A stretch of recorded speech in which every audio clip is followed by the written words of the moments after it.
محمد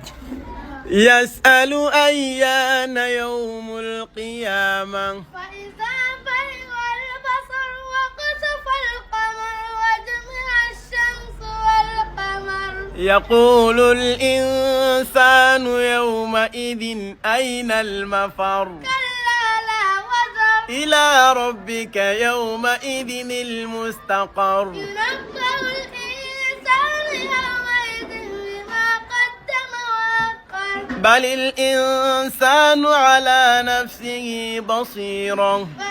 ألقى معاذيره لا تحرك به لسانك لتعجل به إن